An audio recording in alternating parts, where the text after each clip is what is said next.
I am recording back-to-back videos. I am doing a Pan That palette this year, and this is going to be the intro for Pan That palette for my Complexion Products.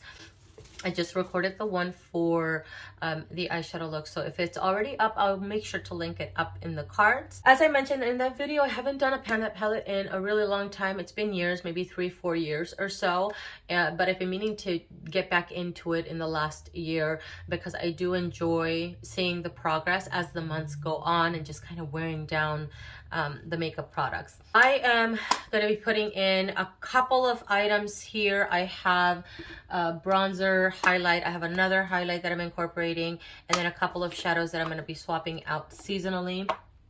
So I'm going to start off with this Maybelline Master Bronze and Highlight Kit. I pulled this one when I finished MAC Give Me Sun, which is my favorite bronzer. Before though I repurchase that bronzer, I want to finish out other bronzing products because I have a lot. And the reason for that is because I love bronzer. It's one of my favorite cosmetic products. A bronzer and highlight, I really love. I can't walk out of my home without them. They're just so beautiful. So I have this palette that I'm working with, and it's such a beautiful palette. I went to the MAC section because I was trying to replace Bat to the Bronze, which is a cream shadow. And I didn't see this palette, so I don't know if it's only sold online. I'm not really sure. This has two bronzers, one of which is deeper, and then this one's lighter and a little bit more orangey tone. The deeper one hints a little bit more red. And then it has two highlights that are so beautiful. I have both of these products on my cheeks today. The bronzers add really nice warmth. I do usually pull a Physicians Formula bronzer though to add a little bit more depth because this is not dark enough. It does add warmth to my skin, but not a lot of depth. The highlights I really enjoy because it adds this very delicate wash of a glow on the skin, and it's very, very smooth. That's what I enjoy about these powders, is that they're smooth. They don't leave chunks of glitter on my face. The bronzers also have a little bit of sheen going on, so if I just wear the bronzer, it adds a little bit of glow to my cheeks, which I adore.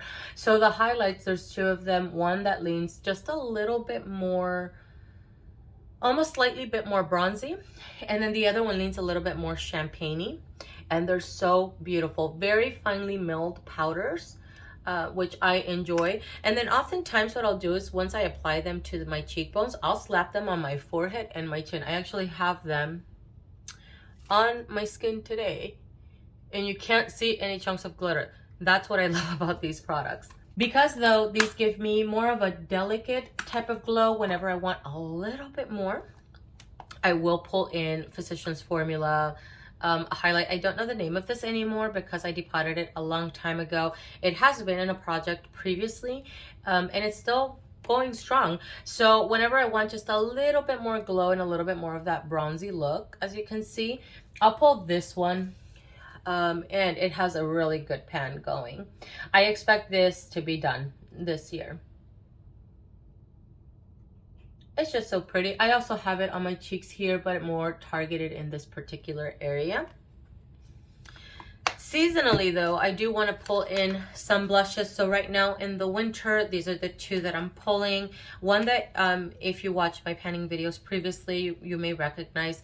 This is a blush from Too Faced, and it's called Your Love is King. It's more of a rosy type of mauve, and I also have it on my face today. If you have ever debated on getting a sample size blush, don't get one. They last forever. I have had this blush for years, guys, and I pull it every winter, and I will wear it a handful of times at least, and it's still going strong. What I like about this blush specifically though is that it duos for a eyeshadow for me as well, because there's enough pigment in this blush for it to show up on the eyes. So as you can see, there's a good dip going on. I think it used to be there was an embossment of the Too Faced I don't know, logo here on the blush. I can't remember though, it's been so long, but there is wearability in this blush. I'm gonna use this with my Pan That palette that I have for the eyes. It goes really well with some of the rosy eye looks or like taupey type of eye looks. Really love it for that. But I did pull a blush for a topper. And this one does add pigment on its own on my cheeks, so I'll wear it on its own as well. This is from CoverGirl, and it's their Cheekers. These are amazing blushes. I have another one that's a little bit more peachy that I use in the summer. And that one, because it has more glow, I tend to use it more as a topper than I do by itself. This one I can use by itself, and it adds a really pretty light wash. So again, another one that's a little bit rosy. But this one, compared to the Too Faced one, this one has a little bit of glow. Just the smallest amount. So it adds a really nice sheen to the cheeks. Once spring gets here though, I do plan on swapping these out for 1 or 2 additional blushes so that I can, you know, continuously just maybe not neglect the rest of my blushes. And that's what I've been doing actually since I've stopped recording Pan That Palette. I just swap out my blushes seasonally so that I give all of the blushes some love. I am jumping in here really quick because I want to show you guys where I'm going to be keeping all of the items that I'm going to be panning this year, both for the eyes and complexion. So this clip is going to be in both videos. This is my vanity area, and this is the storage unit that I use. And whether I was panning products or not, this is where I usually keep my daily makeup stuff or powders that I use. So this little guy has been sitting here for months. This is in my Complexion Pan That Palette. And now housing here are the eyeshadows that I'm panning this year, as well as one Complexion product, and then the Lorac Pro palette.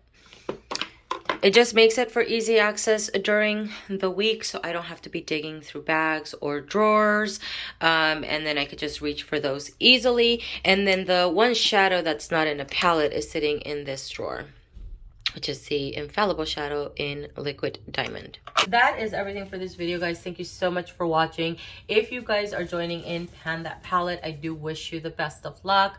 I hope that you get to either rediscover old loves or fall in love with new ones. All in all, though, I hope that you guys have a very productive panning journey this year. Thank you for watching, and I will see you guys in the next one.